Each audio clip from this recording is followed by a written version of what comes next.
Hello and welcome everyone to the daily news analysis of 11th of October 2023।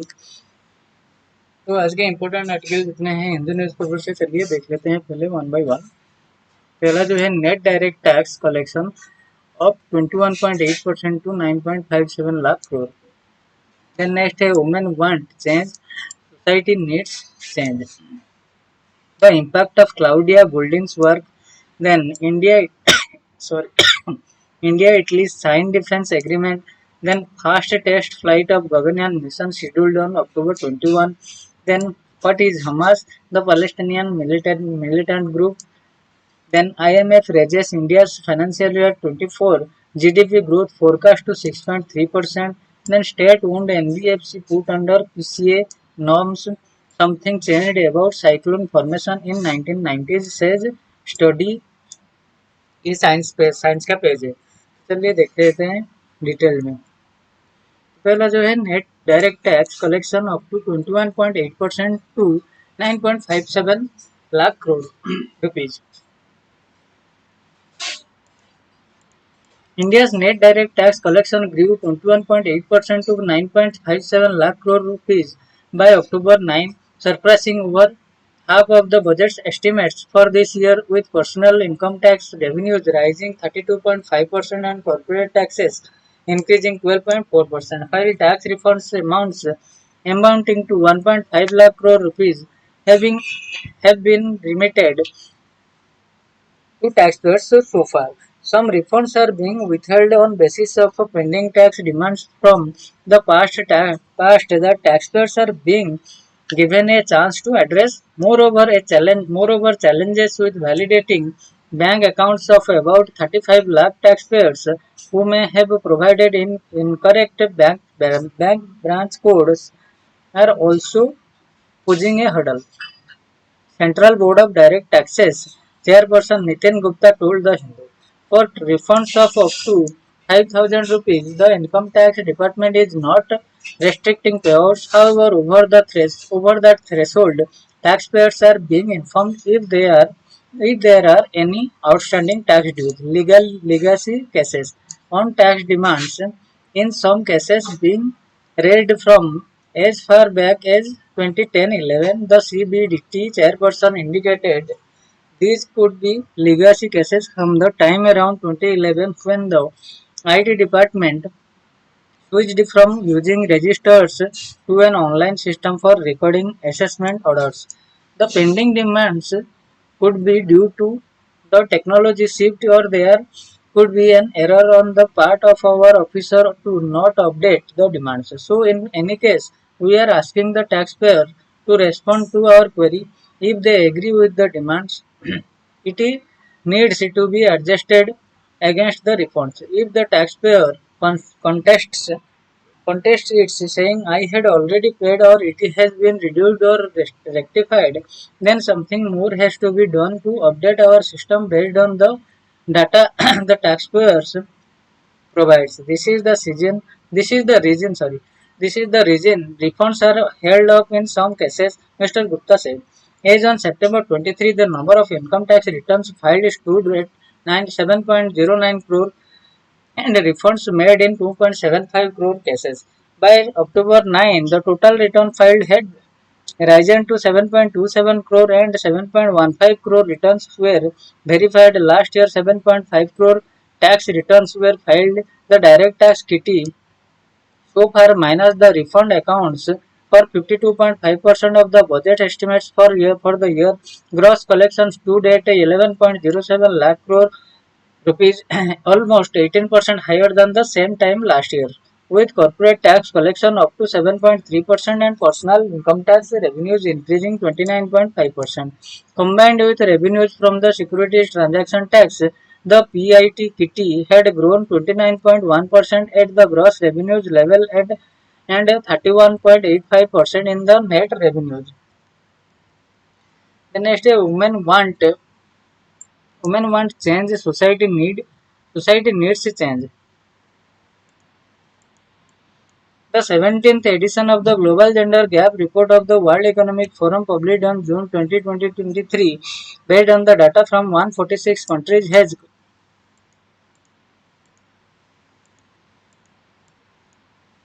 has concluded that at the current rate of progress, it will take 131 years to close the global gender gap.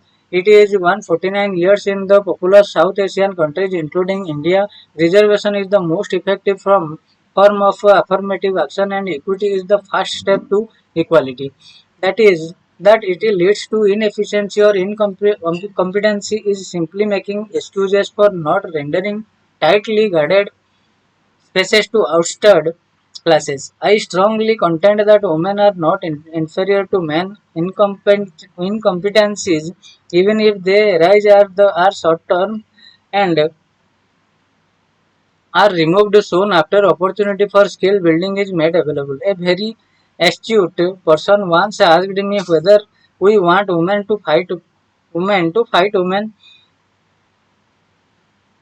The answer is no. What women want is a level playing field where the factor of gender, which is completely irrelevant but looms large, is removed from the equation. The basic premise of advocates against reservation is that it will bring down competency unless this is a completely misplaced notion as statistics shows that women perform much better than men in academics. More women graduates from college than men and more women enter the workforce than men. In contrast to this trend, the number of women sharply spirals downwards in leadership position not because of their incompetency but because of the hegemony of the man. A fresh start. The inauguration of business in September 2023 in the new Parliament building also gave a fresh start to the aspirations of Indian citizens with the passage of Women's Reservation Bill after much delay. The Constitution 128th Amendment Bill 2023, popularly known as the Women's Reservation Bill 2023, became a rare piece of legislation in independent India to be cleared overwhelmingly by both houses. It is indeed a groundbreaking event while India's founding fathers ensured that India was early to adopt universal adult suffrage. The role of women in shaping the country's political future still remain minimal. Global trends exhibit a sharp reduction in the age of political leaders, but can a common Indian woman, just by her commitment and ambition, dream of becoming the Prime Minister of India at the age of 37, like Jacinda Ardern, the former Prime Minister of New Zealand? Across the world, women are appreciated by society in supportive and emotional roles, but very seldom in leadership roles. The world, the world hates and denigrates ambitious women. Take, for example, the case of Hillary Clinton. There is not an iota of doubt that her political experience and acumen trumped Donald Trump's competencies. However, America, the world's so-called top democracy, choose an inexperienced Mr. Trump over her to lead them in leadership role. Historical evidence points out that but for a few जब Donald Trump जब Donald Trump और Hillary Clinton के बीच में जो मतलब political मतलब presidency के लिए चल रहा था तो लोगों ने ट्रंप को ही वोट दिया ना कि क्लिंटन को ये मतलब उसी के रिगार्डिंग का बात बोल रहे हैं इन leadership role historical evidence points out that but for a few tariffs black swans all women who have assumed leadership roles did not get there by sheer industry competency and intelligence. They were allowed only for the convenience of men who were disqualified from assuming these positions, or if it served of some political agenda. In the Indian political arena, women leaders were most often convenient choices. Their initial acceptance was the perception that they could be conveniently removed, but their inherent acumen belied those designs. Historical evidences also shows that most women who make it to the leadership position have a mix of privileges, of higher education, the support of influential mentor or families or belong to upper classes or castes. If there is a survey, I am sure that the figure will show that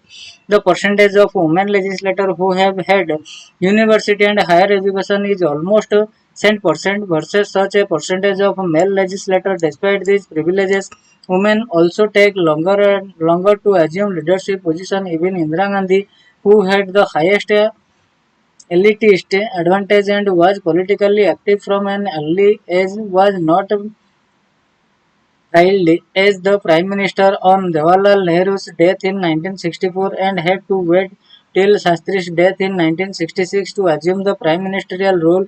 Rajiv Gandhi, on the other hand, by virtue of being the son and even though not politically active earlier, was immediately fired after Mrs. Gandhi's assassination. The question thus is whether an Indian woman son of nepotistic advantages can be in a top leadership position in good time.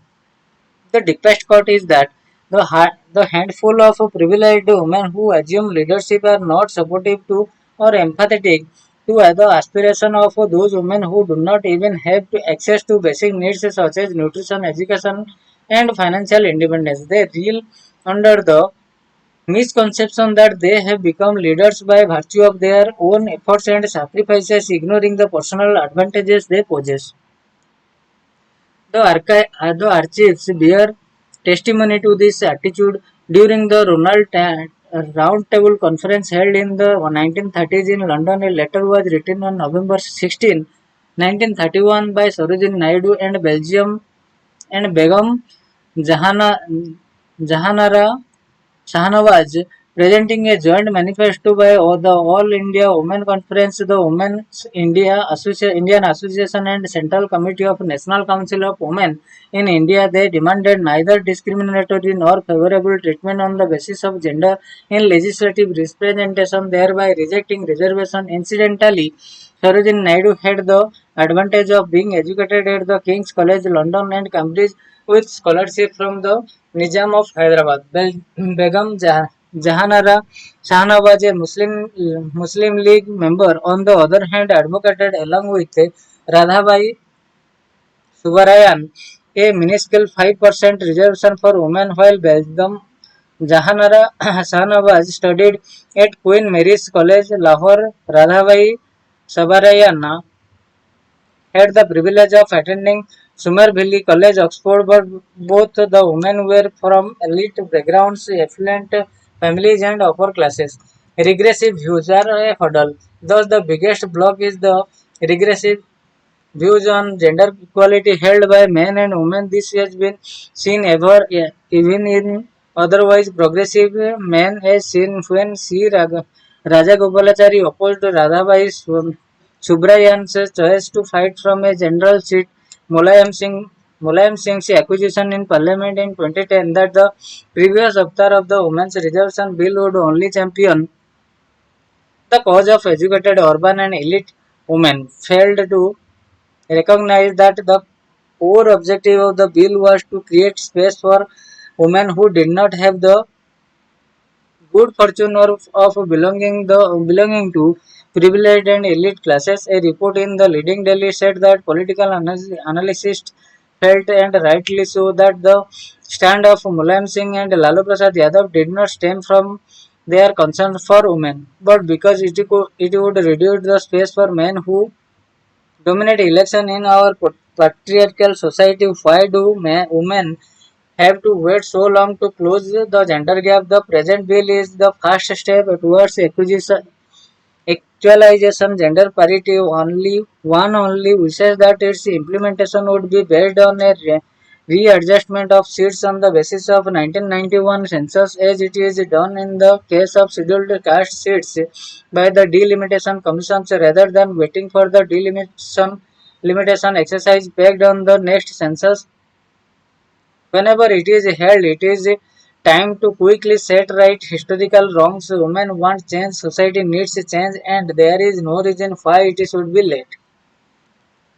Then next day, Italy-India signed defense agreement. India and Italy on Tuesday signed a defense cooperation agreement to promote cooperation in varied defense domains such as security and defense cases, defense policy, R&D, and education in military field, maritime domain awareness, sharing of defense information, and industrial cooperation, including co-development, co-production, and setting up of joint ventures. This came after talks between Defense Minister Rajnath Singh and his counterpart Guido Crushetto in Rome. Mr. Singh is on a visit to Italy and France from October 9 to 12. First test flight of Gaganyaan mission scheduled on October 21st.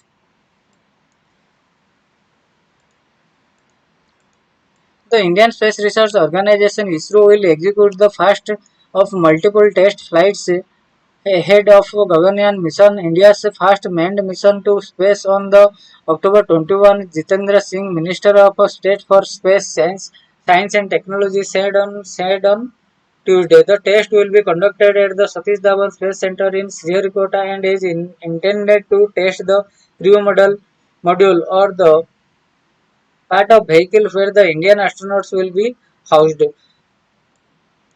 The test involves launching the module to outer space and bringing it back to Earth and recovering it after touchdown in the Bay of Bengal. The very the test involves launching the module to outer space and bringing it back to Earth and recovering it after touchdown in Bay of Bengal. The Navy personnel have already started mock operation to recover the module, said Mr. Singh. Along with the crew module, there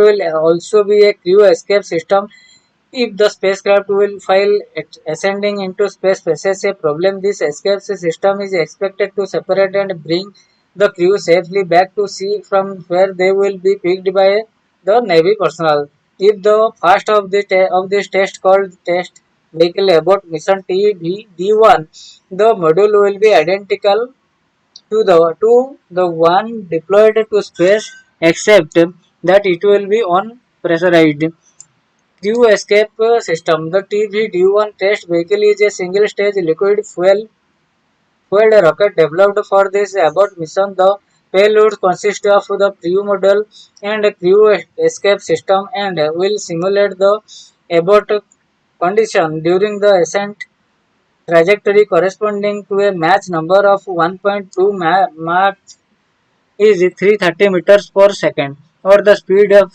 of sound expected in the Gaganyaan mission. CES with CM will be separated from the test vehicle at an altitude of about 17 kilometers. Subsequently, the abort sequence will be executed autonomously, commencing with the separation of CES and deployment of the series of parachutes, finally culminating in the safe touchdown of CM in the sea and about 10 kilometers from the coast of Sriharikota, the ISRO said in a statement.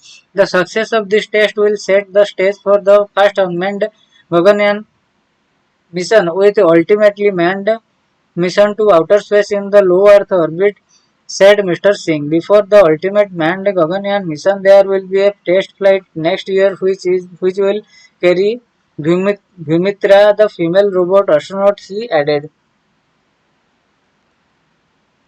Then next year, the impact of Claudia Goldin's work.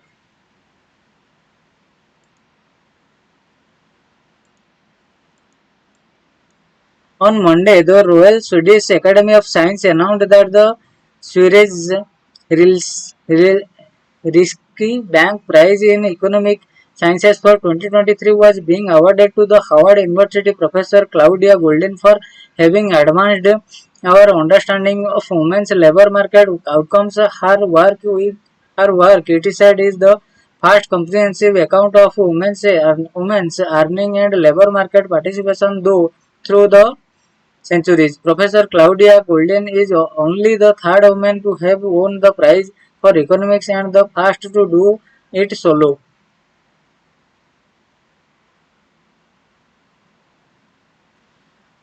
What is her research about? Professor Goldin trolled, trolled through the archives of about 200 years of United States have demonstrated how and why gender differences in earning and Employment rates have changed over time. The most significant of our observation was that female participation in the labor market did not exhibit an upward trend over the entire period, but rather a U-shaped curve. In other words, economic growth ensuring in varied periods did not translate to reducing gender differences in the labor market. She demonstrated that several factors have historically influenced and still influence the supply and demand for female labor. These include opportunities for combining paid work and a family decision and expectation related to pursuing education and raising children, technical innovations, laws and norms, and the structural transformation in the Indian economy. According to her, the most important in the unequal paradigm is that both lose. She told Social Science Bytes blog earlier in December, men are able to have the family and step up because women step back in terms of their jobs. Both are deprived. Men forgo time with their family and women often forgo their career. How did female participation move between agrarian and industrial era? The participation of married women decreased with the transition from an agrarian to an industrialized society in the early 19th century. It is stated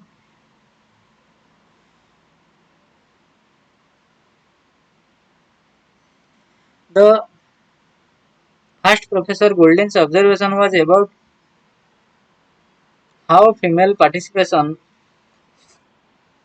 in labor force was incorrectly assessed by and thereby stated in census and public data. For example, a standard practice entailed categorizing women's occupation as wife in record.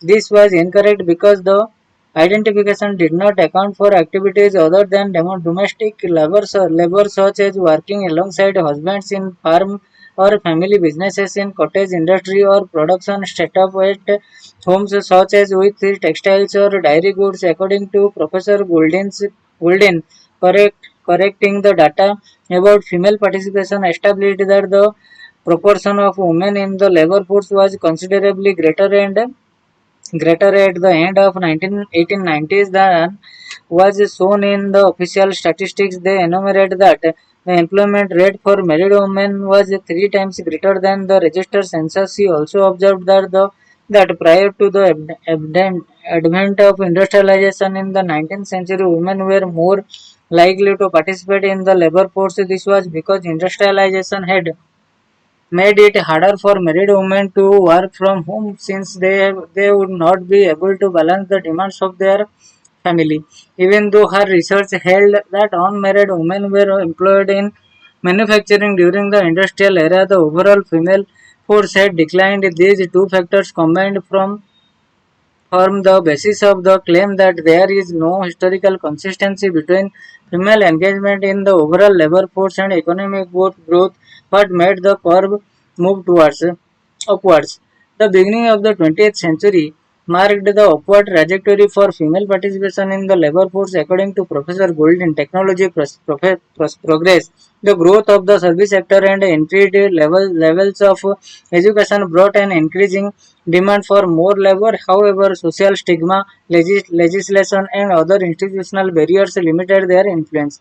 Two factors are of particular importance here, namely marriage bars, the practice of firing and not hiring women once married, and prevalent expectation about their future career. The former, according to Professor Golden, peaked during the 1930s Great Depression and ensuing years, preventing women from continuing as teachers or office workers. About expectation, Professor Goldins note that women at a varied point were subject to different circumstances where deciding on their life choices. Their decision could be based on an assessment of expectation that might not come to fruition. How do expectations become a factor? The Harvard professor observed that in the early 20th century, for example, women were expected to exit the labor force upon marriage when things turned marginally in the second half of the century. Married women would return to the labor force once their children were older. However, this meant a reliance on education choice that were made previously, as the author notes, at a time when they were not expected to have a career. The underestimation was overcome in the 1970s when young women invested more in their education. As the Nobel Prize Academy puts it, the exit for an extended period after marriage also explains why the average employment level for women increased by so little despite the massive influx of women into the labor market in the latter half of the century. Another pivotal factor was the introduction of birth control pills. This created a condition for women to plan their career better. Even if the bill influenced educational and career choices, this did not translate to the disappearance of the earnings gap between men and women, though it became slightly smaller since the 1970s. When did pay discrimination start? According to the Professor Golden, pay discrimination, that is employees being paid differently because of factors such as color, region, and or sex, among others, increased significantly with the growth of the services sector in the 20th century. This was surprisingly at a time when the earnings gap between men and women had decreased and when peace war contracts were being increasingly replaced with payments on monthly basis. Thus, the expectation paradigm emerged again, as employers would prefer employees with long and uninterrupted careers. What do her books convey about her work? In 1990, Professor Golden published Understanding the Gender Gap and Economic History of American Women, Yale University Press. In it, she wrote that her study of the female labor force in the US had shown that the advance in the economic status of women and the gender divide in the workplace were due to long-standing societal trends. Among the other things, she had reached the man-woman wage gap and the emergence of wage discrimination and the experience of women in the labor force.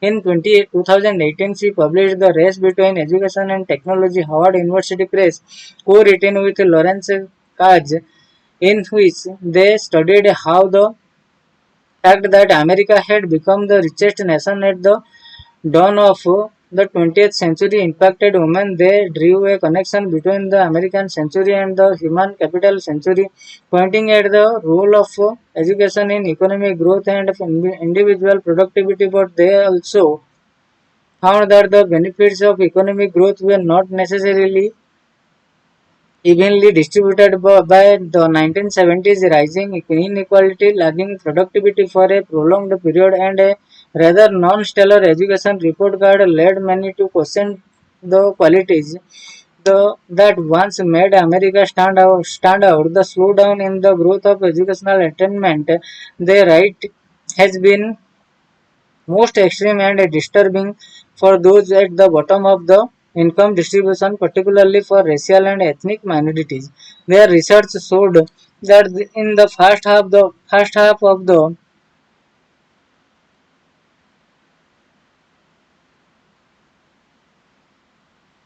century, education raised ahead of technology, but later in the century, technology raised ahead of the educational gains. They attributed the sharp rise in the economic inequality largely to an educational slowdown on the positive side. However, Golden and Kaj found that educational advances for women were substantial. Currently, the Henry Lee Professor of Economics at Howard University, she edited Women working longer, increased employment, and at older age. University of Chicago Press with Kaj in 2018, the writers and a host of other essayists noticed a trend that American women in their 50s to the 70s were working more than ever, and that this increased participation in the labor force started around 1980s. In 9 chapters, the writers address the reason education work experience disruption in household finances, access to retirement benefits, and so forth. For this and what the future held for the women working together longer. In her 2021 book, Career and Family, Princeton University Press Golden Thread, a century-long journey of women to close the gender wage gap, writing in detail about what has held women back and what still does. She chose 5 groups of women through the through the ages, starting with Group 1 who had to choose between the two goals of career and family, and Group 5 are now who aspire to and often succeeded at both. She talked about the power of the contraceptive pills which helped many women make better marriage and career choices alongside describing the past for women who faced disparate treatment at the workplace. She also brought up an equally important issue that of couple equity in the house and the importance of sharing housework. Her hope for the future is that women have a career as well as a spouse who wants what they want.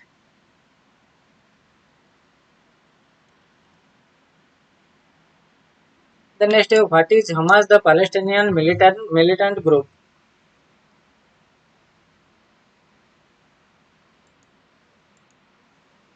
We have decided to put an end to all of the occupation's crime. The time is over for them, Israel, to continue to act without accountability, said Muhammad Def, the Sadwe commander of all Qassam brigades, Hamas military wing. And on October 7, his audio statement was telecast on TV after Hamas launched an unprecedented attack that caught Israel by surprise. Thus, we announced the Al-Aqsa food operation. He said the rest is history. Hamas carried out its largest attack on Israel from Gaza, killing at least 900 people and leaving the bloodiest blow to Israel in decades. In response, Israel has declared war on the outfit, killed over 700 Gazans in airstrike, and is preparing for a major ground offensive. The Palestinian issue is back to the fore of the West Asian corridor. The roads of Hamas, the roads of Hamas go back to the Muslim Brotherhood. The Brotherhood established by Egyptian Islamist Hussein al-Banna in 1928 made a presence in the British-ruled Palestinian in 1930s. Its focus had been on reorienting Muslim society, while the Palestinian Liberation Organization, founded in 1964, championed the Palestinian nationalist sentiments. The Brotherhood approach was that the time for jihad had not come yet, and they should first rebuild a stronger, pious Islamic society. They called it the upbringing of an Islamic generation. During this time, Israel established contacts with the Brotherhood leadership in the occupied territory. Sheikh Ahmad Yassin, the physically challenged half-blind cleric of the Brotherhood, established the All Majuma Al Aslam, All Islam, the Islamic Center in 1973. Israel recognized the center first as the charity and then as an association, which allowed Yassin to raise funds, build mosques, and set up educational institutions, including the Islamic University of Gaza. But the 1979 Islamic Revolution in Iran changed the landscape of Islamist politics across West Asia. Islamist organizations, having witnessed the political success of the mullahs in Iran, started becoming politically more ambitious and active. The rise Hamas was established after the first Intifada broke out in 1987. The occupied territories were swept by a mass uprising. The Brotherhood found it an opportunity to enter the struggle against the occupation. On December 14, the Brotherhood, under the leadership of Yassin, issued a leaflet asking Palestinians to stand up to the Israeli occupation. On January, they issued another leaflet under the name Hakat al Muqawamah al-Islamiyah, the Islamic resistance movement, in short, Hamas, which means zeal in Arabic. In 1989, Hamas launched its first attack, abducting and killing two Israeli soldiers, unlike the PLO, which was modeled around the leftist guerrilla national movement in the Third World. Hamas had a completely different vision. The charter it issued on August 19, 1998 was studied with anti-Semitic remarks. According to the charter, Palestine is an Islamic Waqf land consecrated for Muslim generation until Judgment Day. There is no solution to the Palestinian problem except jihad, and all peace initiated are a waste of time and act of absurdity. It opposed the Oslo Agreement, which allowed the formation of the Palestinian Authority when the PLO recognized Israel.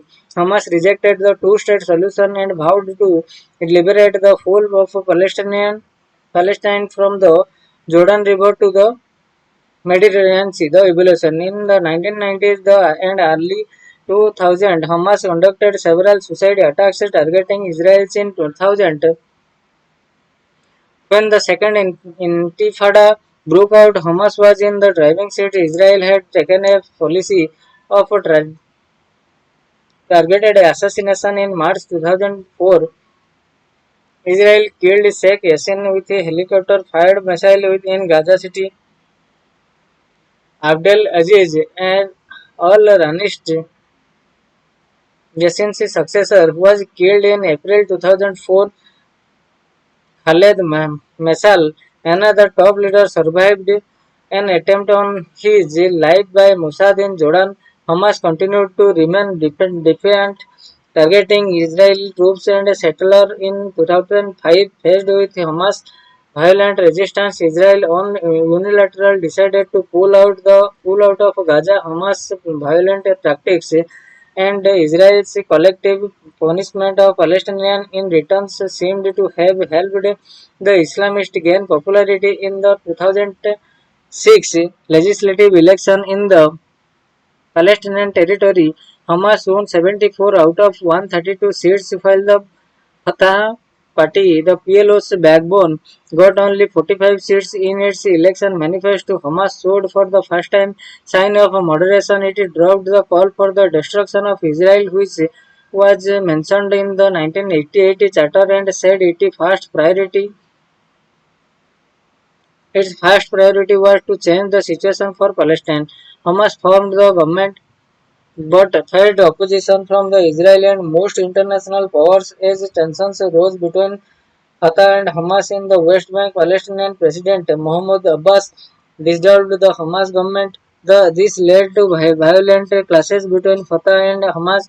Fatah ousted Hamas from the West Bank and Hamas ousted the former from Gaza in 2007. Since then, Hamas is the government in Gaza. While Hamas never gave up its right to armed resistance, the organization signaled changes in its outlook over the years. It still refuses to recognize Israel but offered Hudna a lasting ceasefire. If Israel returned to the 1967 border in 2017, it adopted a new charter from which the anti-Semitic remains of the original charter were expunged. The new document stated Hamas is not seeking war with the Jewish people but with Zionism that drives occupation of Palestine. Hamas advocates the liberation of all of the Palestinians, but is ready to support the state on 1967 border without the recognition of Israel or ceding any rights. It is said, but the Saturday attacks, which increasingly indiscriminately targeted both Israeli troops and civilians, suggest that Hamas has returned to its original tactics. Israel Prime Minister Benjamin Netanyahu has vowed to destroy the enemy. Israel retaliation would reverberate across West Asia. He thunders. But Israel will have to factor in two realities when it sets the goal of its military operation. Hamas may not have the capability to push Israel back to the 1967 border, but the Islamist group has emerged as the main pillar of the Palestinian political landscape, which in the past had largely been driven by secular nationalism. A solution to the Israel-Palestinian problem cannot be reached without taking Hamas into consideration unless Hamas is totally destroyed. Two Hamas survives over the years. Hamas has lost most of its founding leaders. It has been categorized as a terrorist outfit and faced Israel attacks frequently, but it is survived to fight another day. This is Mr. Netanyahu's biggest test this time. Then next, the IMF raises India's financial year 24 GDP growth forecast to 6.3%.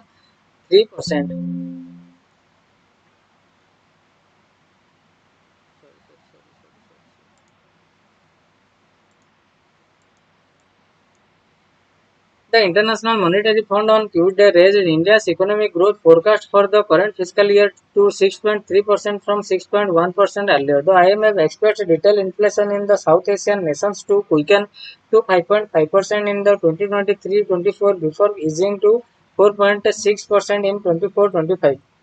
Growth in India is projected to remain strong at 6.3% in both 2023 and 24, with an upward revision of 0.2 percentage points for 2023, reflecting stronger than expected consumption during April-June. The IMF said the RBI has projected CPI-based inflation for the current fiscal year at 5.4%, while GDP growth is seen at 6.5%. Monetary policy projections are consistent with achieving the Indian Central Bank's inflation target over the medium term. The IMF said India's current account deficit is expected to remain at 1.8% of the GDP in financial year 24 and 25.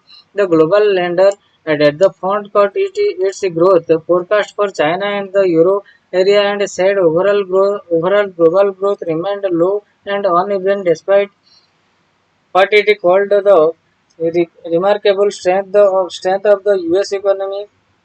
The IMF also left its forecast for global real GDP growth in 2023 unchanged at 3.0%. The next is state-owned NBFC put under the PCA norms. The Reserve Bank of India said the strict supervisory norms under the prompt correction action framework will apply to state-owned non-banking financial companies from October 24. Some of the major government non-banking financial companies, including PFC, REC, IRFC, and IFCI, being put under the PCA framework, means restriction on dividend distribution, remittances of profit, promoters, shareholders to infuse equity, and reduction in leverage, and restriction on taking on other cognizant liabilities on behalf of group companies. The objective is to enable supervisory interventions at the appropriate time.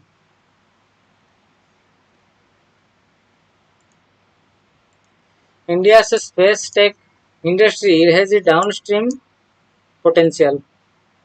Most of the demand for the satellite technology application will be decided by demand on Earth. Deloitte India said in a report published with the Indian Space Association and NASCOM on Tuesday. The report analyzes the downstream opportunities in space technology.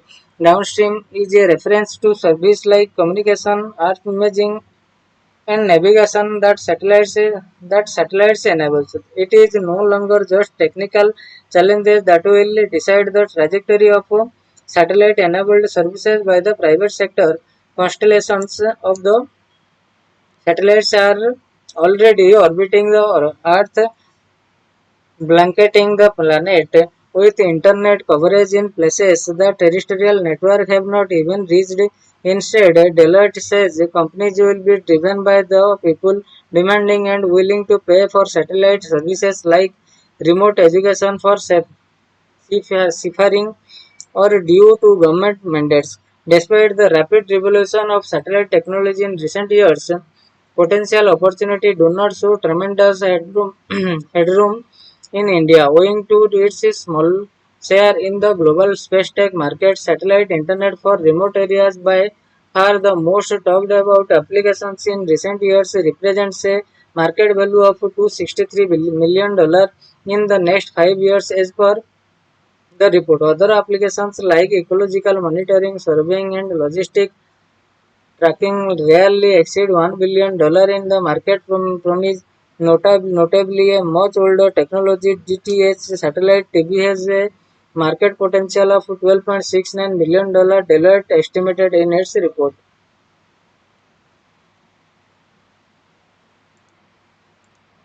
Then something changed about cyclone formation in 1990s, says study.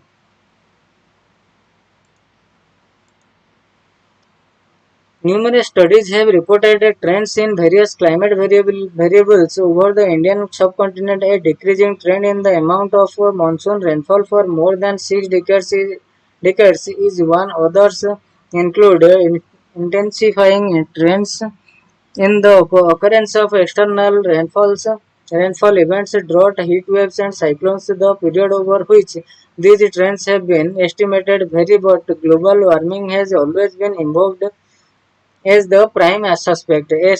A question that is not getting as much attention as it deserves to in this milieu is, are these really trends, or are they shifts or decadal cycles? A shift is a jump from one state to another, such as quick transition from one amount of rainfall to another. The best example is a seasonal monsoon rainfall. It tends to remain above the long period average LPA for about 20 years and then shifted to a state of less rainfall than the LPA for a similar duration. The question matter because trends shift and decadal cycle portends important differences in the way we plan the use our resources, including water, crops, energy, etc.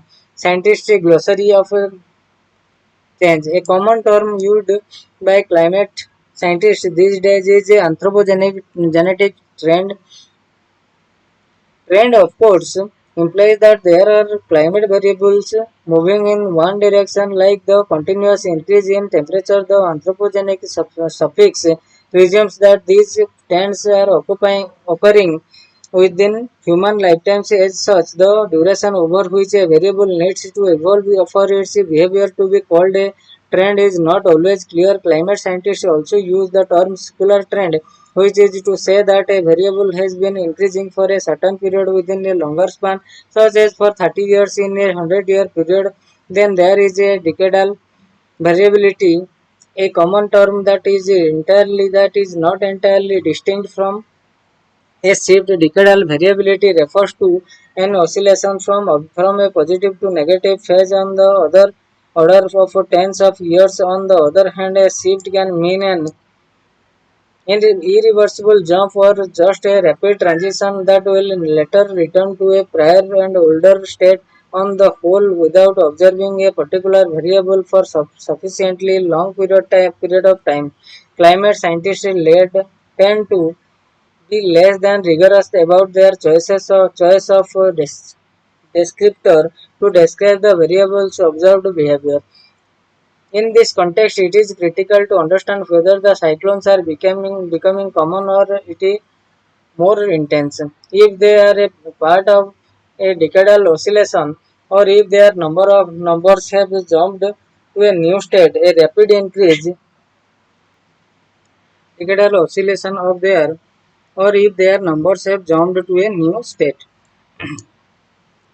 A rapid increase. A study just published in the journal Climate and Atmospheric Science, of which I am a part, reported a sharp change in the potential for cyclones to form over the Arabian Sea during the late 1990s. Cyclone genesis or cyclogenesis is an indicator that denotes the chance of a cyclogenesis is an indicator that denotes the chance of a cyclone forming. It depends on Some parameters including the sea surface temperature, the ocean heat content, change in winds from the surface into the upper atmosphere or the vertical shear, and the rotation of winds near the surface. If these conditions line up, they will sow the seed for a cyclone, but we still do not fully understand why some seeds sprout and grow into cyclones and some do not. This said, all these factors except for wind rotation have seemingly favored a higher cyclone formation potential since 1990s. The crucial question is why this switch a rapid increase occurred around this time. The present study notes that the rapid increase in the cyclogenesis potential over the Arabian Sea coincides with a shift in the so-called warm Arctic cold Eurasian or WSE pattern, again a shift rather than a trend. WSE is a pattern of warm surface temperature over the Arctic and a large blob of cold surface temperature over Eurasia. This pattern is associated with upper level circulation changes that reach into the Indian Ocean sector.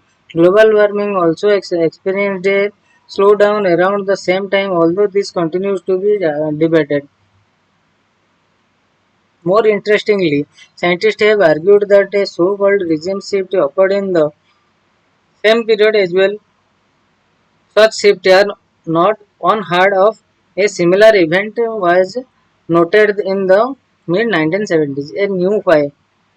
The cause of such changes are not fully understood, but they do raise some remarkable question for India, irrespective of whether they are shifts or decadal cycles. It is important that we understand whether the decrease in the monsoon's intensity, increase in the amount of extreme rainfall, and greater prevalence of heat waves are trends that will continue in the coming decades, or if they are parts of longer processes that will revive the monsoon, reduce the number of cyclones, and ameliorate heat waves and extreme rainfall. The expectation with which we invest in resources to adapt to future climate risk are backed by many difficulties, including those arising from uncertainties in climate risk at the level of specific regions across the country vis-a-vis sea level rise, heavy rain, drought, heatwaves, and cyclones. Of course, given our limited financial resources, climate adaptation remains a considerably monumental socio-economic and political challenge. As a result, climate scientists have our work out for us. Instead of always focusing on predicting what climate change will look like in 2100 or training our tunnel vision on global warming target. We need to better understand the natural variability in our own neighborhood, especially since natural variability itself is modulated by global warming. As the new study indicates, a monsoon decadal cycle that used to last for around 20 years earlier may now last for longer. Why? So friend, this is all for today, and we will meet from tomorrow onwards with new news articles from the Hindu newspaper. So thank you all for listening. Thanks a lot.